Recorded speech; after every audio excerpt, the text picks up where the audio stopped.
everyone. Welcome to the sixth episode of Conversations with Musicians. I'm here with the wildly talented drummer, Joseph Wesley Arrington. Yeah, I feel like you're like one of the busiest drummers that I follow and pay attention to in the industry. It seems like you're always either recording or like doing shows or I teaching. try. Yeah, I mean, I grew up listening to drummers that was their whole MO. Like, I grew up listening to, like, Herbie Hancock and Chick Corea and Lee Ritenour and Pat Metheny and fusion artists where it's like every record they'd have a different drummer. And I was like, whoa, they hired, like, a different guy for that album? I wonder why. Well, the why was just that it was a new voice. It's like a new concept. They were adding a new person to the mix. And that changes a lot. And the pop rock, the sort of rock and roll Warped Tour pop industry doesn't recognize that as much, because when you're a band member, man. And like, you can live and breathe and die by this band, You're the bass player of this band. That's your life. And I'm like, I'm going to go do like 15 other things because I love music. And I'm still going to be a part of your band, like Royal Coda, right? Like, I'm in Royal Coda, but I'm doing like 20 other things. And if somebody were to come along and be like, dude, you're cheating on your band or something. I'm like, what? No, I'm a working person splitting my time up efficiently. That's it. That's end of story.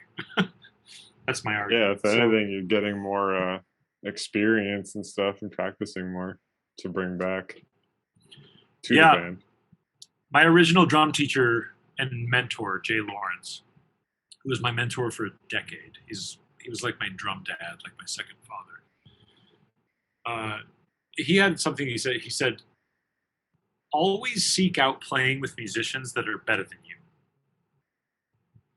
And that's a kind of a loose recommendation, because there's like, how do you tell who's what? But what I realized over the years, what he meant was, if you are constantly playing in a room with somebody who is a little better at what they do than you are at what you do, you're going to grow.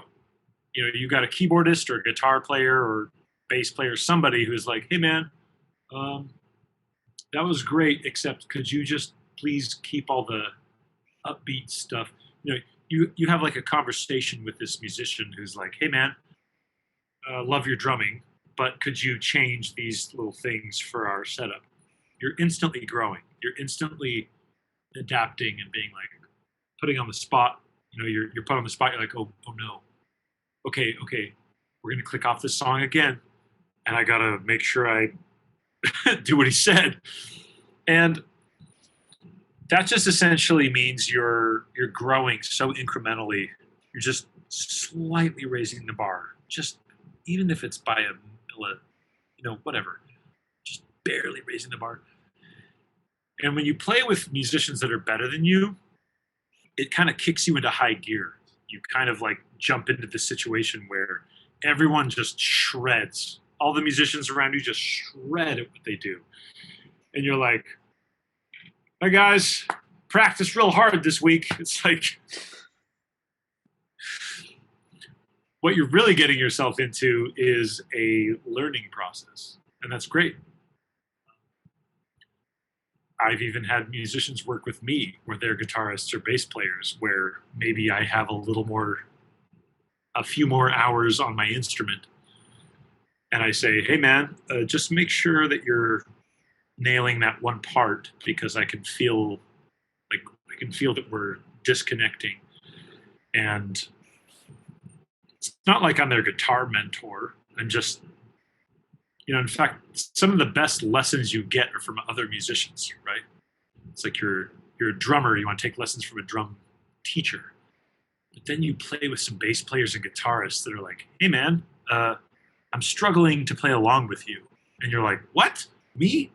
But I'm so awesome. How? Yeah. I practice all the time, man. I love drums. They're like, yeah, but dude, uh, we just need you to change a few things. And you're like, oh. So I think something that might be missing from many music communities these days is just taking risks with other musicians, right? I guess I Like, was going to start off. I usually typically ask this first. How did you get into music and drumming? I don't know if you play other instruments as well. um, I do play piano, but I cannot consider myself a multi instrumentalist because it's been so long since I focused on piano that I can't really claim that. But I did take years of piano study when I was a kid, which led to drums. When I think I was 12, I was going into junior high, and they required an instrument. So they were like, you have to choose either strings and orchestral stuff, or pop orchestra, or choir, like sing. And I was like, oh, choir. Ugh. I don't want to. I don't want to try and sing. So I was pretty indifferent to most of it. I was like, I don't want to play trumpet. I don't want to play guitar. Like none of this is. I was 11 going on 12. My mind was in a completely different place. But then I found out that you could be a drum set player, and that exploded my mind. I was like, oh, playing drum set. I'd never thought of that. And so you had to prove yourself on practice pads with rudiments, and we played suspended cymbal and timpani and xylophone and the bells. And then if you earned your stripes, they were like, okay, now you can play drum set. Here's drum set notation. Here's what it looks like. Here's a few drum books. And so something just stuck. I just cared. In fact, I even flunked most of my math, and I flunked most classes in school. I was a terrible student. I was absolutely terrible. But music, That's all you I care was about. like, yeah, I was ready. I was like, I got the solo down. I got, we're going to nail this. And so it didn't reflect academically. I never, there was no certificate saying, yeah, he sucked at everything else, but drums were great. Like that doesn't exist for a reason. But I cared about it enough that come high school, I started taking private lessons. I was like, I want to pick some brains and start talking to some drummers. So I started small. I played in jazz band, I played in a punk rock band, and I played in drumline in high school. So I kind of had all the best of all worlds. I was kicking figures with a big band. I was playing timpani and suspended cymbal in the orchestra. And then I was playing drumline, working on my rudiments and my chops and stuff, And I played quads, tenor. I played quads for 2 years and snare drum. But then I was also playing in a punk rock band called Pork Chop because we're all fat. And yeah, that's true. We wrote our own pop punk songs about Dungeons and Dragons, and we were all chubby kids. That's awesome. Yeah. It's But not a bad band name though. no, Pork Chop's not terrible. I mean, Yeah. I could picture Pork Chop opening for like Blink-182 or Pennywise. Yeah. Pork Chop. all the fat like punk rockers come out to mosh with their freaking combat boots. Pork Chop. Pork Chop rivals the man, the government. But I didn't really think too hard about what I was doing at the time. I was just absorbing drums. I was like, I just love drums. I'm absorbing as much as I can. And, I had the punk rock, the jazz, the rudiments, and by the time I graduated and started just trying to find my path in life, I realized that a lot of the drummers that I idolized were kind of the same way. So, like Vinny Caliuta, I know he's the obvious example, but Vinny he played for Chick Corea and Megadeth. So how do you reconcile playing in like a Chick Corea trio and then playing for Megadeth? That's a rare creature. That's like a rare human. And so I idolized that idea where I was like, I don't care if it's metal, jazz, heavy, rock, pop, Latin, jazz. I don't care what it is. I want to try to add my flavor to it and make it sound good and feel good. And so it's a long story, but I moved to Sacramento, California from Utah, and I just took a lot of lessons. I practiced 6 to 8 hours a day for years when I was in my 20s, and came up with a lot of really weird ideas. So that's my Reader's Digest. That is dedication right there. I feel like that's like sometimes I get like 8 hours in a month. I think consistency is better than quantity. So if you picture yourself running, like I'm gonna be a runner. So my goal is to run 6 hours every Saturday. It's never gonna work. Your body's gonna hate you. But if you say, I'm gonna run 20 minutes a day, you're going to be a runner. So that's what I tell my students, and that's kind of the Solid advice. yeah, I'm just rambling. But It's paying off for you. it is. I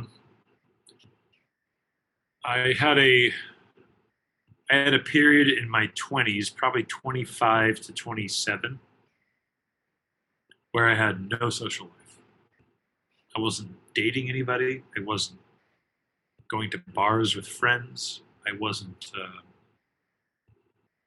I was pretty much just gigging on the weekends, so playing drums for like wedding bands and public band, like top 40 stuff. And that was a decent paycheck. Kind of yeah, cover band. Yeah, sorry, cover band.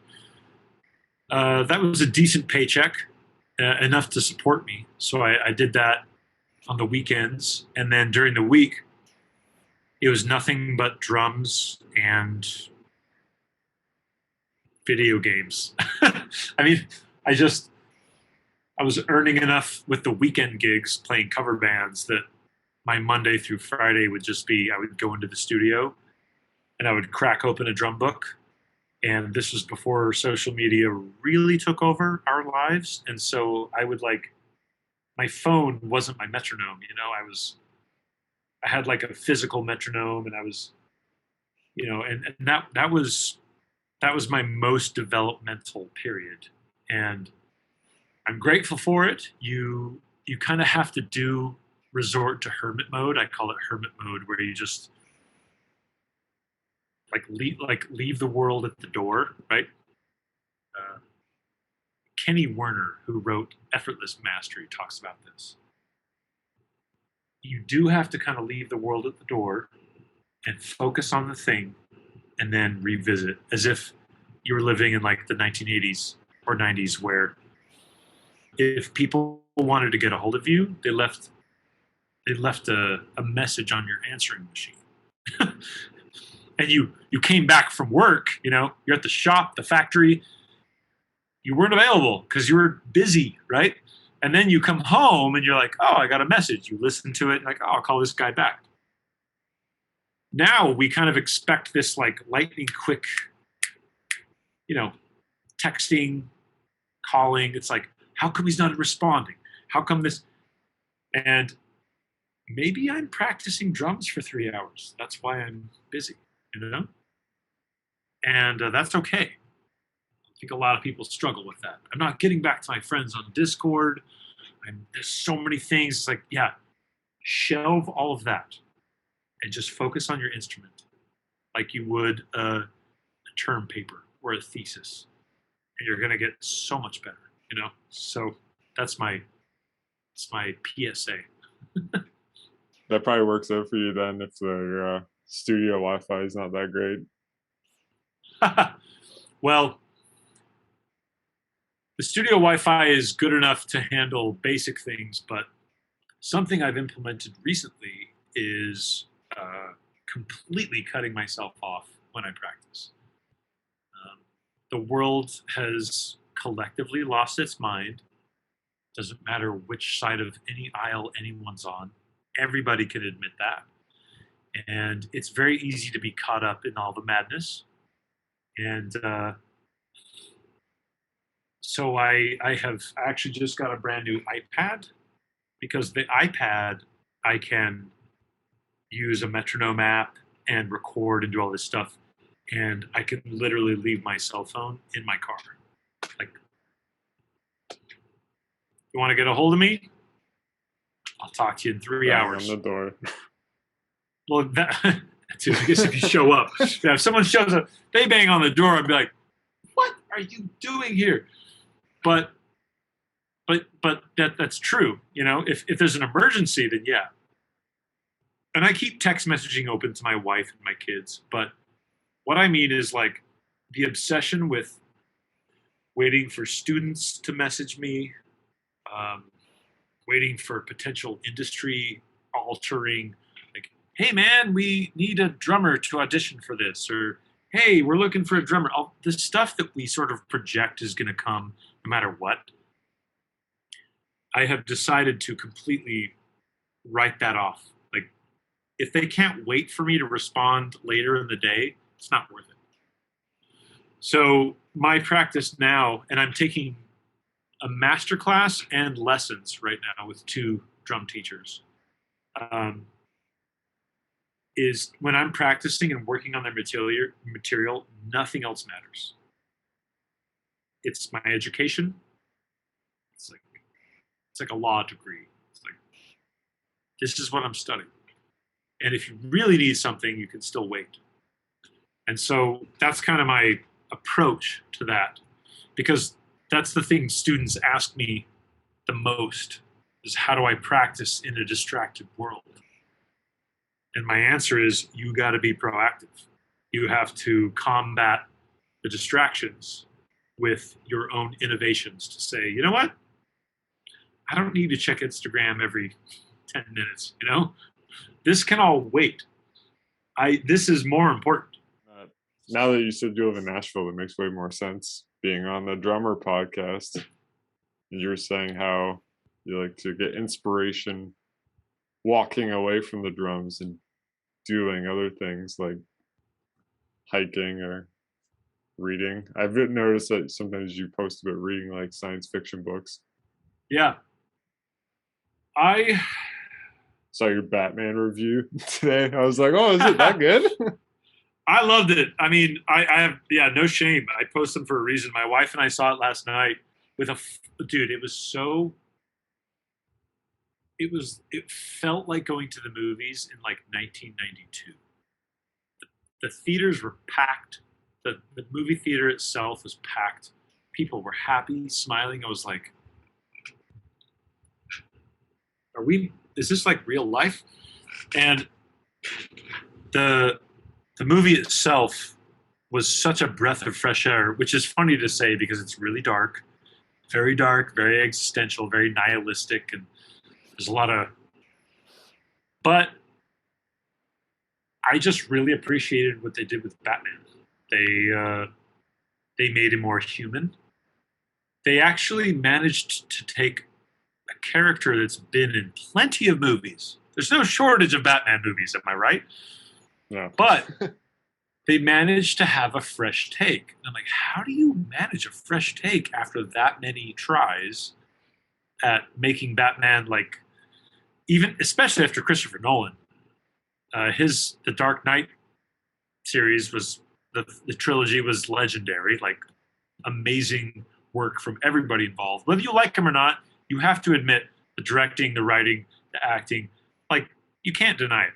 I mean, Heath Ledger won an Oscar posthumously.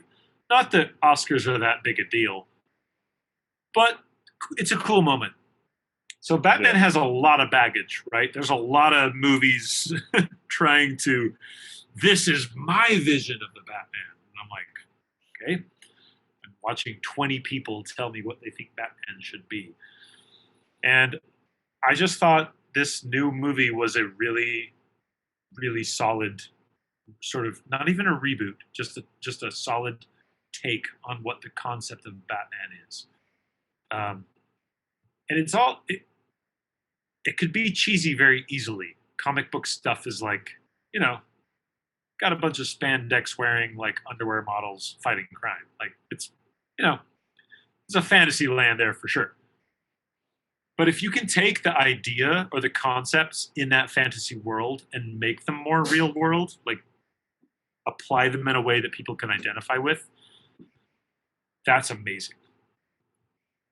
And so the Nashville Drummer podcast, Nate, the guy, he's the dude, he's one of the dudes in the podcast. He actually is the one sharing a room with me. So this is his drum set. He gigs on Broadway. Amazing human being. But as far as things that inspire me, drums are not the only thing. And I think that's kind of a weird take. Like a lot of people are like, what? You mean you spend time not drumming? Of course I do. I'm human.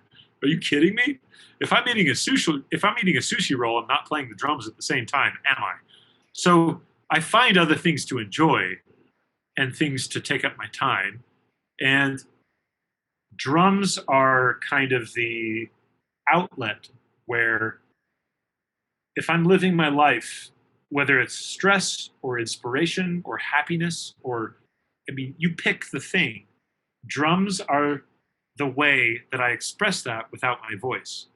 And it may not always make sense. I mean, if I play a drum groove, like a pocket groove, it's like, man, I can totally hear he's really feeling the Batman in that groove. It's like, no, that's Yeah, not what I'm that's why I was saying. kind of like getting at if you've ever gone into the studio and were inspired by something specifically to write into a song, because I don't think I've ever done that. Well, okay, here's another take for that point. I don't think it's very tangible. I don't think I sit down at the drum set and I'm like, man, that video game I played this morning, that's going to go straight into this drum fill. That's not how it works. I think it's something a little more esoteric in that, for instance, when A Lot Like Birds recorded No Place, I was neck deep in Breaking Bad, the show.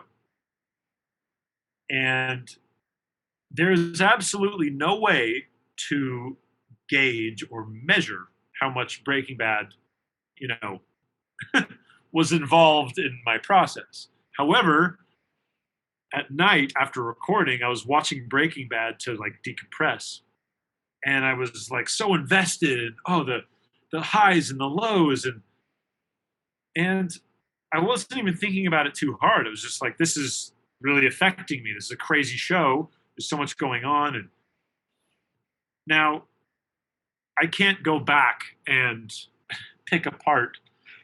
Yeah, I watched episode 19 and then I wrote this drum part, and like it was just, no. But I know that it affected me more than if I had finished recording and then just sat and like stared at the ceiling. I probably wouldn't have had the same emotions or response, and that's why it's not really quantifiable. I just think that, like, I don't want to play drums for the sake of drums. I want to engage in other things so that when I sit down at the drums, I have some kind of mental fuel, whether it's a book, whether it's movies, games, family, even sad things, tragedies in my life. I remember Eric Moore saying this. He was like, because Eric Moore lost his sister at one point. And he said, and someone asked him in an interview, they said, what was the first thing you thought about when you lost your sister? And he said, I didn't think. I just went straight to my drum set and I played. And that's, it's a deep concept. It's like, we are such complicated beings. And to think that the drum set is only drum set. You can't, build tension or play melody the same way on a drum set. But to assume that you're not executing your emotions and ideas when you're playing the drum set is crazy. Of course you will. It might be less tangible, like less sort of measurable than other instruments. Because if I get sad and I play a violin and play a sad song, yeah, we're all fucking sad. This is a really sad situation. It's hard to play a sad drum part, right? Like, I don't know what a sad drum set part is. But on the other side, to say that it's not connected at all would be extremely dishonest, Of course it is. And so I don't measure it. I can't measure it. I can't measure like the level of involvement. But I know for a fact that when I am engaged in games, movies, books, ideas that are challenging me, that's a good point, by the way, challenging me, like changing my mind, challenging my ideas, making me rethink stuff that I thought I knew, and then just raising the hair on my arms, right? Like a moment in a movie where you just gasp and like the hair on your arms raise up. Wow. And when I get home and go to sleep, I'm not thinking to myself, okay, that moment that happened in the movie, I'm channeling that into my drums tomorrow. That's not how it works. You kind of have to trust that it all works without without you forcing it to work. As long as I take inspiration and then I come and practice, it's going to happen anyways. So that's kind of my point, is that drums aren't my only thing. My brain explodes almost daily from books, movies, video games, moments where other human beings have created something so fantastic. Yeah, I wanted to talk to you about improv too, because I saw on the Gold Necklace album that you kind of just recorded everything, like right in the studio, I guess, right before you guys recorded. Yeah, so a lot of the artists I work with, sorry.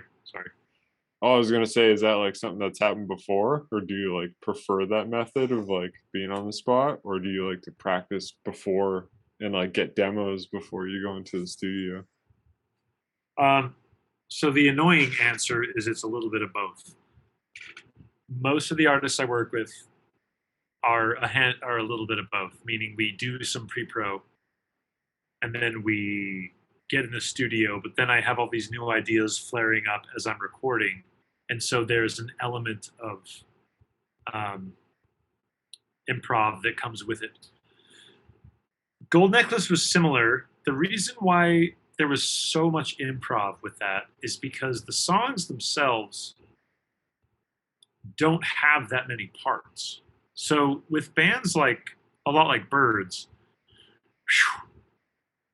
or like Sianvar, or like pretty much most of the bands I've recorded for, the parts are so specific, right? So when I write a drum part, it's got to stay pretty close to what that is. I will improvise a lot of drum fills and stuff, but the grooves and the ideas have to stay pretty consistent because it's very important for the bands, for the song. But with Gold Necklace, I did send Brandon and Kurt pre-pro stuff. Like I demoed my drums out, but it was more of a, hey, here's the general feel. Like here's just sort of the general feel of these grooves. Do you like that? And they were like, yep, that works. So we'll just record it. And so when I showed up, they would kind of let me go on these tangents where they just press record at the beginning of the song and just let me sort of go and explore. I'm just expressing myself, right? I'm pulling out vocabulary that I've developed over the years, just have it. And honestly, it kind of boils down to having fun too. I was like, well, I'm just gonna have some fun with this. Like, what do I have to lose, right? We're here in the studio. We have all day to record these songs. We have 4 days for 9 songs. So like, why would I not have some fun? And so I tell the guys like, hey, I'm just going to do a couple passes of this song and I'm just going to go have some fun and go nuts. And they're like, cool. So they press record and I just spill my guts, right? And maybe the first two takes sucked. You know, maybe they listened back and were like, dude, maybe spill your guts, but a little less floor tom, you know, or like maybe spill your guts a little less stack. And so with a few small parameters, guidelines, I go back and say, okay, I'm going to express myself, but with a little bit more direction. And usually that's the take that like lands, is the one where I have their critiques in mind. I'm listening to their what they told me. But I'm also still expressing myself and trying to be me. And those are usually the takes that they keep the most. And most records are the ones where we've sort of compromised on this. Hey man, a little less this, a little less that. I say, cool. Let me do one more take. You know, let me just go nuts one more time. With Gold Necklace, it also helped that Josh Benton, the engineer, was so much more open to keeping raw drum takes. So not gritting everything to the 16th note and not like, just mapping it all out to the grid. It was a little more snarky puppy-esque where it's like, well, this is the performance, dude. This is what you get. And so that helped. Like pulling the odd note that could be off kind of thing. Yeah. And there's no such thing as a perfect drummer. They don't exist. You got drummers that play confidently and play really solid, but we're all human, so we all kind of play within this spectrum of moving parts where we're not perfectly on the 16th note or perfectly. Some of the best drummers in existence have been transcribed and broken down, and a lot of them rush. Of course they do. Like, break down like a Dennis Chambers solo. Of course that guy rushes. Are you kidding? But he knows how to do it and still make it work within the context of what he's doing. And so to find this like anatomically perfect robot drummer is such a dumb. It's like, we need a guy who's solid. It's like, okay, well, I know like 10,000 drummers that are solid. So like, how solid do you want them? Do you want to narrow it down to the 500 that are perfect but have zero feel or have zero drum fills? And it's funny in the realm of improvisation, which was your original question, because drumming is a language to me. Like right now, strangely enough, I'm not thinking about these questions ahead of time. I'm not thinking about even the words or vowels or anything that I'm saying 30 seconds before I say it, maybe even 10. But I have spoken with a vocabulary enough in my life that I can still converse with you, say something that's coherent, makes sense, even though I hadn't planned it. So I hadn't planned this entire conversation, and yet I'm still finding ways to use my language to express things. Drums are no different. The only difference is how much. Sorry, you went off script there. You were supposed to read the script. Oh, was I? Wait. Yes. I can't tell how serious you're being. Sorry, I'm sorry. I feel like if someone told me to read the script, I would. My first reaction would be like, "Oh, sorry. Where's the script? Where?" I tend to be long-winded. I love to describe things, and I read a lot of philosophy, and so I like these big sort of like epic sort of explanations for things. But I'll compartmentalize this by saying that music is a language, just like speaking. So I have to eventually develop the ability to say what I want in the moment, but also not always have to look back. That's the hard part for a lot of people, you know? I have compromised so many parts on the records I've been on where that floor tom just wasn't perfect, or the stack was a little this or a little that. It's like, dude, how perfect do you want to be? I'm not a ghost note for ghost note kind of person. Luke Holland is that guy, right? Like if you want a song where every ghost note is accounted for, you hire that guy, and that's fine. I don't want his gigs. He's great at what he does. He's mind blowing at what he does. But when people hire me, they hire me to say what I'm going to say, and then that's it. I don't have it. I don't go home and study these like 20,000 note playthroughs and I'm not even knocking on people who do. It's just not for me. It's not my personality. I can't force myself to do that. So I like to learn enough vocabulary on the drums that I have stuff to pull out for every situation. I have a drum fill, or I have a handful of drum fills and drum ideas where pretty much whatever situation you give me, I'm going to have a way to add on to that. And so it's a like between Golden Necklace, Sianvar, A Lot Like Birds, like Kurt Travis, all the stuff I've been a part of, it is a combination of improv and planning. I show up with as many pre-production ideas as I can so that we're on the same page. So that when I pull out some groove, the person isn't like, what? That's terrible.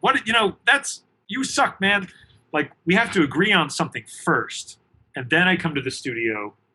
And then as long as I'm within that ballpark, I can have some flexible room to kind of like, well, maybe there's a rack tom in there. Maybe this crazy fill. And studio is all about adapting anyways, adapting to what the artist and the engineer are hearing. Hey, man, that fill was really cool, but I don't think it fits the part. And that's where a lot of people, their ego would be crushed. What? I just nailed the most epic gospel chops fill, and you're telling me we can't keep it? It's a moment in time, man. You can't keep it. Use it on something else, Trust the people you're working with. Try something else. It'll still probably sound like you. So, yeah, improv is not easy. A lot of it came from growing up playing a lot of jazz and just playing a song a little different every night. Even with Royal Coda and Golden Necklace, there's enough room for improvisation that I do play a very different set every night. But, I can't explain exactly how I arrived there, but that's where my path took me. So, have you ever recorded before where anyone like the band or even the engineers like, well, you can't not do that fill you just did the other take. That was perfect. That's what we said we were going to do. Yeah. Man, so many stories about recording. I have had times where I've recorded for like Royal Coda or A Lot Like Birds, and I went ape. And they were like, dude, do that again, but more solid. And literally right after the take, I'm like, I don't remember what I did. I don't know I don't know what the sticking was. And they're like, please try to remember. So we listen back and I try to hear it. I'm like, what was I even doing? This was like 5 minutes ago. This is so weird.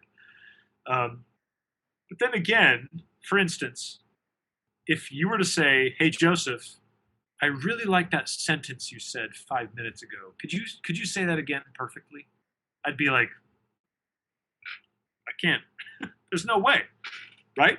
Because I'm spilling it as a vocabulary rather than some memorized phrase. So I'm formulating this stuff in the moment, and it's specific to the moment where I formulated it. But then if you were to say, hey, 10 minutes ago, that thing you said, that sentence, could you say that but more perfect? I'd be like, I was literally just spilling my guts. I have no clue.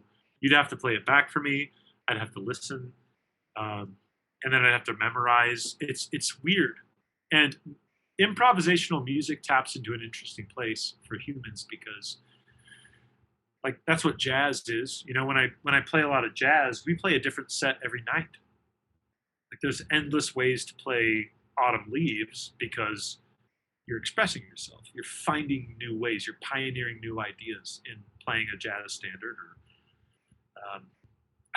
One time I was at some crazy like jazz bar thing. It was a fusion band, and they were playing. I can't remember what jazz standard it was. They were playing a jazz standard, but it became very clear to me very quickly that they had completely altered the melody to be in an odd time signature. Just why the hell not, right? Like, let's take this jazz standard. It's normally in swing, like normally in common time. And it dawned on me that they were feeling the entire song in like 7. Oh, that is a crazy thought.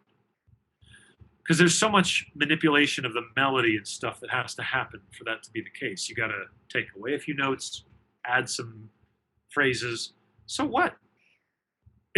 It still sounded like the song. I remember being like, I recognize this, but it's in an odd time signature. What a time to be alive. And so moments like that help me realize that this is an expression. And I think the best engineers and best bands know how to capture expression rather than just rehearsed robotic playing, So, and it comes with its problems, this is in regards to your question. This is related to, dude, I've had so many times where I was with Royal Coda or Sianvar or one of those bands, and I had this part dialed. This crazy polyrhythm. I got all this dialed. So they hit record, and I try the part. And the engineer and my band are in the control room, and they come through my ears, and they're like, hey, man,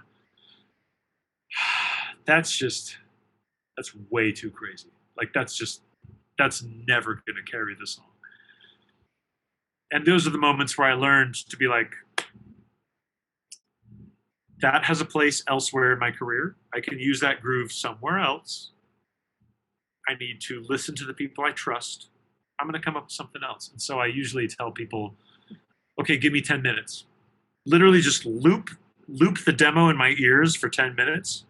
And I'm going to come up with something that's less crazy, but still me, And it is a weird thing to be timed. You are kind of timed, but I do better with deadlines. It's like, okay, give me 15 minutes. You guys go grab Chipotle and coffee, and I am going to have something so much better when you come back. And I'll sit there and grind, loop the part over and over and over, and I will scrap a million things before I finally arrive at the thing I like. But yeah, that's what the studio is all about, is being adaptable, a sort of a blend of being rehearsed, improvisational, and being able to adapt when the people you trust say, dude, that sucked. Do something Change it up. Better. So, yeah. I know I was rewatching your Sianvar playthrough. I think it was with Vic Firth. Mm-hmm. And the whole song is just like so technical. And I think it's probably around the bridge or some point in the song, you actually just slow it down. You're just doing a standard beat. And I'm like, whoa, that's like such a breakup from the song. Yeah. But I wonder if that was intentional or if that was discussed while you guys were writing that song. Which song was it? Was it Omniphobia or was it something else? Yeah, Omniphobia. So, oh yeah, was it the second chorus where it goes to doom ba-doom doom bat doom ba-doom? Is that what you're talking about? Yeah, that's it. Yeah, like, so I'm still hitting the crash, and instead of the hitting the figures and playing the fills, I'm like doom ba-doom doom bat doom ba-doom doom. That was, I actually do remember that. I felt that when we were writing the song. I felt that there had been so much shred already and so many drum fills and crazy linear parts. I was like, this song has got to open up somewhere. It's got to give the listener a moment of like, oh, now I can like bob my head. I'm feeling this. I could mosh to this, or like this could survive on like a Warped Tour stage. Like it's do ba do ba, like the backbeat, right? And there's something empirically satisfying about that as a human being. Like, in fact, a lot of the music I listen to on my own and recreationally is pretty straightforward, because there's something about that simplicity that resonates with us, I think perhaps biologically or whatever. And that works when a song is crazy, you know? If you have a really simple song that goes absolutely ape on the chorus or on the bridge, it's going to hit you like a ton of bricks, right? When you're listening, you're like, whoa, like this song was so simple. And then all of a sudden this like crazy thing came in and kicked me in the face. What I've noticed is that the same works reverse. If you have a song that's very technical and very busy, if you all of a sudden open it up into a really simple part, it's equally as like, a really happy kick in the face. It's like, whoa. Now it's like, before it was like drum fills, hi-hat, and now it's like doom ba doom doom ba doom ba doom. All of a sudden there's like this weird like under oath flavor, which is just like that's pop a good rock. example. Yeah, just that dude, bands need that. That's why Under Oath is successful. Is because every single song manages to scratch that itch. That sort of like, I'm going to play this while I'm at the gym, right? Because it's just like, yeah, and I can follow it, but it's not too complicated. And there's something to be said. I do that. I try to do that with every band. Just moments where it's like, these sort of like big rock moments where I just backbeat on the snare. I'm not thinking that hard. I try to do it with Royal Coda. I try to do it with a lot of bands. Even Gold Necklace, there were a few choruses where I was like, I really want to simplify this. I really want to make this just feel good. I don't need drummers DMing me about which rudiment I was using in that moment. That's so arbitrary. What I really want is to make this feel good for the song as a whole. There's plenty of other parts in songs where drummers and I could nerd out. Like, what was that sticking? But man, if that chorus really calls for that openness, and if it serves the song, ultimately the song is king. Whatever serves the song. And so that's why bands like that are successful. If you had some progressive metal drummer come in and drum over Under Oath for an entire album, you would get a lot of drum clinics out of it, but the audience would be like just blinding rays, right? Like, I don't even know what I'm looking at. I don't even know what I'm listening to. So you kind of have to read the room a little bit, right? Like, what are you trying to accomplish? Are you trying to get on Drummer World and YouTube and get 10,000 students? Or are you trying to build a musical brand where people are going to really want to continue listening to your stuff? And I don't know. I mean, I had plenty of moments where people were like, dude, that drum part just doesn't work. It there's a part of me that's like, oh, I really love that groove. I really wanted that drum groove to be in that song. But you got three people. The first one is the dunce, is the person who, probably an underwear model looking person who plays the drums just well enough. They got the right length of hair, all the right tattoos in all the right places, and they're amazing in photo shoots, and they can play to a metronome. So that's like, when they show up at a studio, it's usually like, dude, you're a great band member, but you can't play, so we're going to program your drums. Just go get Starbucks. The second person is the person who has the ego, where they're recording, and then the engineer says, hey, all the guys in here, the band and I were talking, and that part, it's really cool, but it just doesn't seem to fit the song. Now I have a choice. Well, I appreciate you guys, but I'm the drummer, and I know what's best for this, so just, this, we're keeping it. And most bands and engineers would be like, okay, all right, fair enough, you crazy person. The third is where I try to sit, and it's also where I tell students and colleagues to sit. And that's being confident in your parts, having identity in what you're doing, but being able to adapt when the people you trust say, "Hey, man, that you should try a different feel there." And these days, I think to myself, "Yeah, I got other projects where I can put that drum part, so let me try something new." You know, why not? And you know what? It usually ends up being something simpler. It usually ends up being something that was a little more simple that I didn't think of before.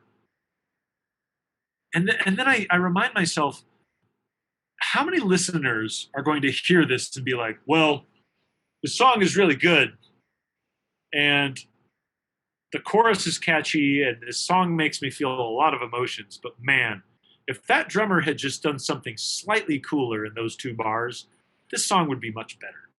No one is thinking that. No one's thinking that. Yeah. Yeah, I know Joseph. He could have done a better job there. He could have added more rack tones. Dude, if people want to think that, be my guest. I mean, it's and I do occasionally worry about that stuff because as a drummer, you built your career as a drummer, and people expect a certain amount of whatever from you. But man, I'm fine playing on a country pop album. I'll play pocket. I'll play money fills. I just love music. I love collaborating with people to play good music. I don't need to flex anything. I don't have any desire to like, this is the craziest drum part I've ever written. And if it's not on this album, then I'm going to be super mad because Zildjian won't post the video. Like, it's just a backwards way to look at it. And the parts I've come up with and the recordings I've done have been a result of trying to play with those kinds of people rather than me starting with this drum ego, right? I'm in this band to show off all my drum parts, which some people assume because some of my drum parts are crazy. They're like, man, you must put all the drum parts down first and then everybody can kind of deal. I'm like, no, we agree with these parts and we work them out. And I actually tone down what I'm doing a lot. That's the surprising thing for a lot of people is like I tone down a lot of my parts. I'm like, this is a little crazy. Let's do this less crazy. So I feel like that sounds surprising to hear, but well, it's all relative, right? You could probably hear that you talk to like Dave Weckl or Virgil Donati, and they'd probably be like, "Yeah, I wish I had gone crazier on that one album." You're like, dude, every measure of that album could be a drum lesson. You're insane. You know? What do you mean you could have played crazier parts? But it's all relative, right? Like what I see as crazy on my end is going to be very different from what somebody else sees as crazy. So, yeah, I find a lot of it when you're recording with like Kurt on his like last two albums, you pull it back a lot as opposed to like with Royal Coda, or maybe that's just like that best fits those songs. But yeah, Kurt's records are some of my favorite things to work on because it does make me re-examine myself as a player where it's not this proggy kind of busy madness. It's like, this is a fun challenge. The fun challenge is how can I play indie pop and play pocket without all the craziness and still sound like me? It's hard to do. Yeah. A lot of drummers struggle with that, right? Identity. So speed. We're in a day and age where there is no shortage of fast people. There's no shortage of shredders. There's no shortage of absolute masters at their instrument. But here's a question I pose to you that I pose to a lot of students.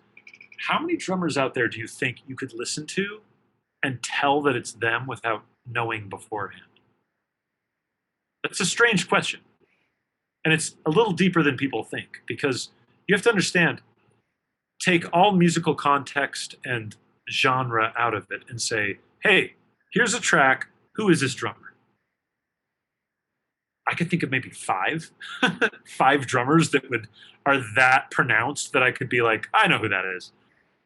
The rest I would be like, they're really good, but I couldn't tell you. I'd have to guess, right? Just because, like Dave Weckl. I know Dave Weckl's drum fills and his feel endlessly. Same with Vinny. Same with Chris Coleman. I could tell you if I'm hearing Chris Coleman or maybe Tony Royster Jr., maybe even a Thomas Pridgeon or an Eric Moore, because there's identity there. But it's not about speed, it's about identity. It's about their ideas. And so individualism, people debate all day on why these drummers are famous. Some of the most famous drummers that have ever lived weren't chops monsters. Not even close. Not even close. And they're the most respected players out there, like Steve Gadd. I mean, he's got chops for sure, but Steve Gadd was all about pioneering funky beats, linear fusion feel, and just innovating new ideas. He wasn't he wasn't blazing 30-second notes. He was just being himself, really. Same with Chris Coleman. He's a modern drummer who's a really good example because that guy has chops, mountains of chops for days.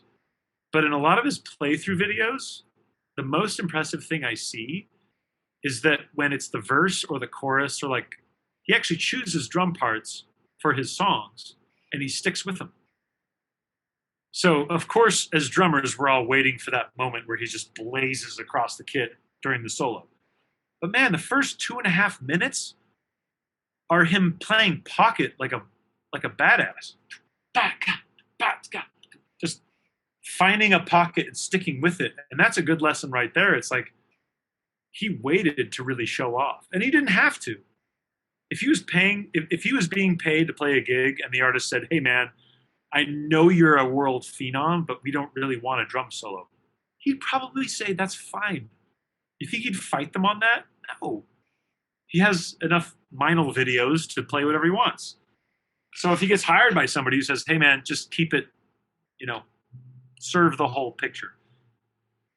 I think the misconception is that a lot of these players that have these ridiculous chops, they pick gigs where that's all they do.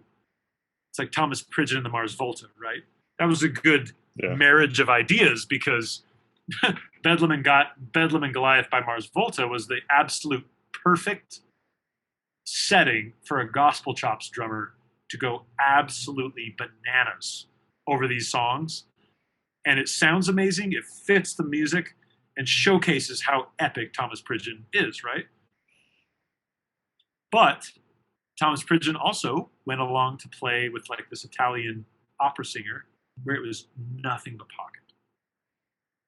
And exhibiting that you can do that, have that restraint, that professionalism is really important. And it feels good. I've played pocket so many times and it just felt awesome. I play cover gigs and I don't really have the freedom to go completely nuts, but I'm still finding little ways to be myself on the hi-hat or whatever. I joke around by saying that I think the most dividing song for drummers is either Moves Like Jagger by Maroon 5 or Billie Jean by Michael Jackson. Because he's playing that pocket the whole time. Right. So how are you going to make that pocket feel like you? There's no actual answer. It's just you have to figure out how to make that pocket feel good and still sound like you. Like Steve Smith on Don't Stop Believing. I mean, that drum part, he could have just played 4 on the floor the whole song and no one would have cared. But he chose to add these little ride bells and toms in there in that pocket. No one else would have thought of that. It's not complicated. It's just he happened to think of that idea. It's not even remotely drum rocket science. It's just he was in the space to be like, what if I? And the people working with him were like, well, that sounds kind of cool. And the convergence was that there's a really cool drum pocket in Don't Stop Believing by Journey that is legendary. People study it endlessly. And it's not even that complicated. It's a pretty simple part. But there's endless YouTube videos this is the real way Steve Smith played the pocket. And I don't know. Individuality, individualism, the self. That's what a lot of my drum mentors and people I look up to talk about a lot, is just finding ways to be yourself within the instrument rather than gunning for this sort of Olympic finish line, right? So I think it's cool that like people can identify drummers like that and know their style, but it's also I think it's pretty cool if you change up your style in recording so often that people can't even tell the difference. True, I that's a think good point. If you mold yourself, if like, I think Bernard Purdy is the most recorded drummer in history. And yeah, if you heard him on Four on the Floor, you probably couldn't tell it was him. You might hear him in McDonald's. You might hear a song with him on it at the mall, and you would never know. And that's fine too. I respect that too. you know, yeah, I feel like I'd almost want that. People a to not little, know if you change it up that much. yeah, maybe if you're good enough at what you do, that there's like a little bit of ambiguity there, where you're like, hey, I am so good at chameleoning myself to the song that I can play on anything, and no one will really know. I'll get the paycheck, but no one will really know. I get that appeal for sure. I feel like you did that on. That's why I brought up Kurt's like "Everything Is Beautiful" album. I did not know that was you recording that album, but I've been listening to it since it came out until like a few years ago.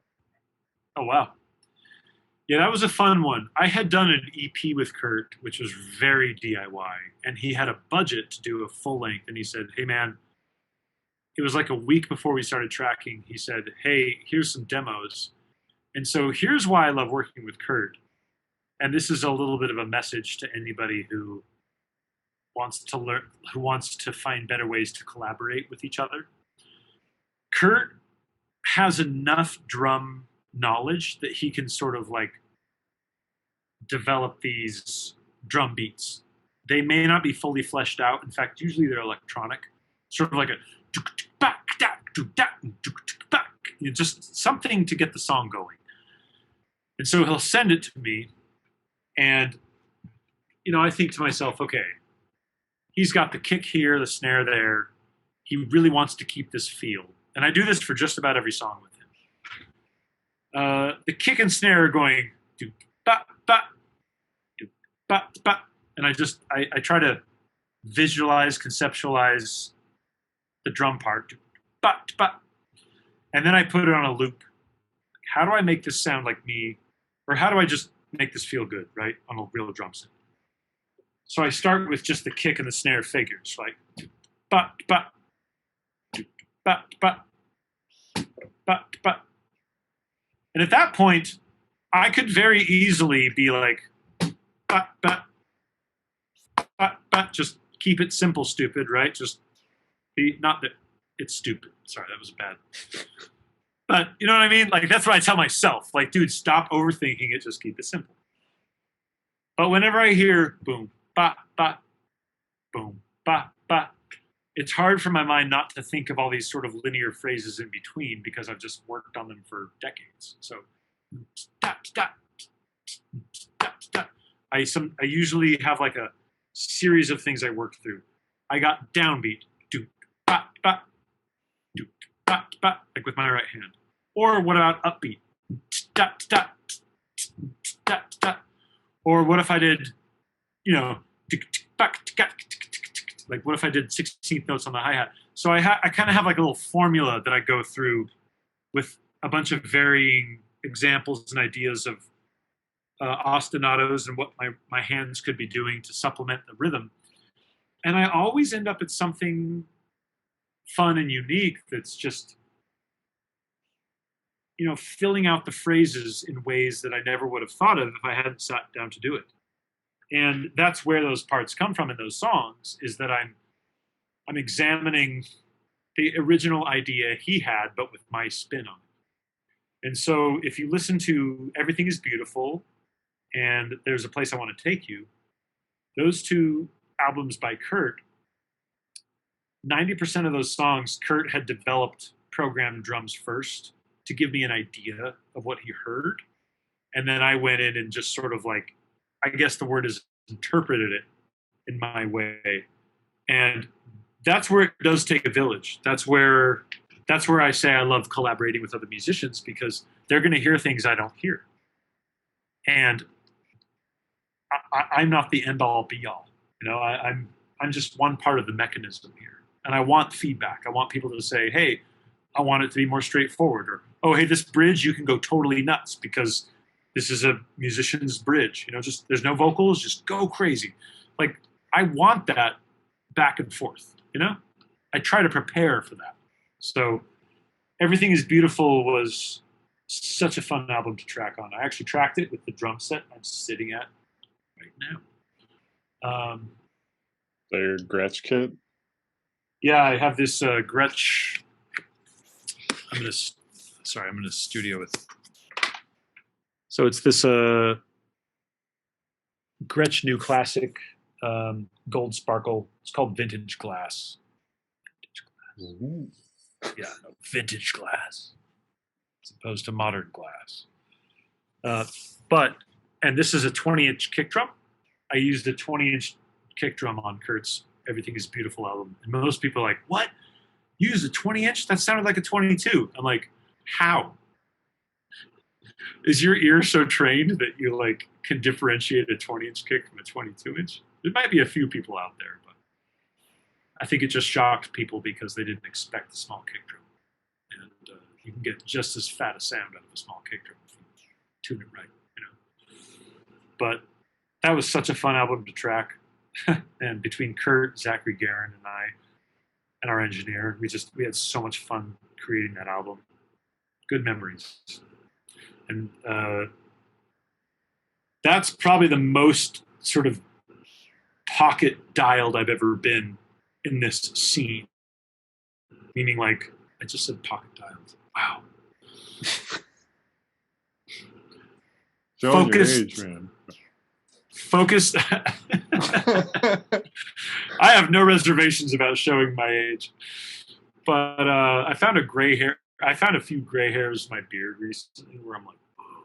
They're dead, so I pull them out. And when I get home, my wife is like, well, where are they? I'm like, well, I pulled it out. She's like, well, then I don't believe you. I'm like, well, it was there. I had a gray hair. But put it in a jar. Not pocket dialed. Say what? Put it in a jar and bring it home. Yeah. Here's my gray hair, honey. Here's a science project. It's like, she probably wouldn't even look. She'd be like, huh? Cool, gray hair. Nice. Cool story, dude. But if I'm that dialed into trying to, that was probably the most dialed I've been trying to sort of capture the record without going crazy. There were a few moments where I was able to show off, and that wasn't even my thought process. I wasn't showing off. I was just I was just playing a fill. Because there were some songs where Kurt was like, dude, I want you to go totally crazy on this measure. Okay. So then I give it my best shot. Sometimes my crazy wasn't even crazy enough. He was like, go crazier. And I'm like, okay. It's rare that I have somebody request that, but I've had that happen a few times. Actually, quite often, people are like, okay, do something even crazier. And I'm like, that last take was the craziest thing I knew how to do. So I don't know what to tell you. But there were a few songs where he said, you can put some crazy fills in there. But that was one of the more sort of dialed, focused records I've done, where the pocket had to be really clear. Yeah, I see like a vision going in. Yeah, and just adhering to the parts we agreed on above improvisation. So that was definitely a record where I'd start to go off on like a tangent, and Kurt and Josh would stop me and say, hey, dude, we got to think about this as more of a pop record. So let's just keep this verse really kick, snare, hat, pocket. You can add a few things here and there, but let's not. And I respected it. I never fought them on it. I was like, yeah, okay. Like, there's plenty of opportunities to be crazy. This is my opportunity to play pocket and have some fun doing that. I love the concept of money fills. You're playing country. Boom, like Ringo Starr drum fills, just Led Zeppelin, Rosanna, Jeff Porcaro drum fills, where like every single drum fill just is like money. It's like that is the perfect drum fill for that part. And that's hard to achieve because it's all subjective, right? I mean, I don't think any of those guys were like, "Hey guys, you guys here to see me record some money fills? Because people in 2022 are going to love this." No, no one's thinking that. But they're just being tasteful and doing what they do best. And later on, it works. So I love developing and thinking about money fills as kind of a joke. It's like a running gag for fills that may not be complicated or hard to play. You're probably not going to do any YouTube tutorials on it, but when your listener hears it, they're like, "Oh, that was," we've all felt that fill where you're like, "Woo!" Phil Collins, right? Drum Phil Collins. His fills are always just perfectly timed. In the Air Tonight. That's like so iconic, but it's like the easiest thing to play. It's the dumbest fill in history, but it's so good at the same time. It's like that's syncopation 101. That's like you're teaching 11-year-olds that at drum class. Bum bum bum bum bum bum bum bum. But there's a reason why simple concepts usually make history, and that's because they're not there to touch. They're not there to worm their way inside drummers' brains. They're there to make it impactful for the listener. Those drums aren't for drummers, right? Those drums are for the listener. That's the big moment. That song is so, basic. And then you can feel the like, whoa. And those moments are so impactful, so important. There's a bunch of others like that I could think of. I'd have to actually, but it's just moments where the drums carry the song, not because it's a 30-second note fill, but just because once that comes in, it raises the hair on your arms, right? Like, whoa, that was cool. And I don't think those are achieved even intentionally. I think we've created those just as musicians. We've created those moments as a byproduct of our studying, our participation. I don't think when Phil Collins recorded that he was thinking this drum fill it's going to make history. I think he was just expressing himself. Even if it's calculated, you can express yourself in a calculated way. I love this fill. I can't wait to record it. Boom. Okay. Now it's like the most talked about drum fill in history. Did he expect that? Probably not. No. End off, I usually ask if anyone has any cool tips or advice they'd like to give anyone. And then like if you have any upcoming projects or something that you want to shout out, then I'll like put some links cool in the bios and all that jazz. Okay, so shout outs first. Royal Coda is working on a handful of things right now, and we have a new record and some singles coming. So I'm going to be doing video shoots soon for that, and it's been a long time coming because the world lost its mind for a little bit, still lost its mind a little bit, but we're gunning to release a lot of this stuff soon, probably by the summer or fall. And so I think the new Royal Coda is the proudest music I've recorded in this Blue Swan umbrella, so I'm really excited. So that's one thing.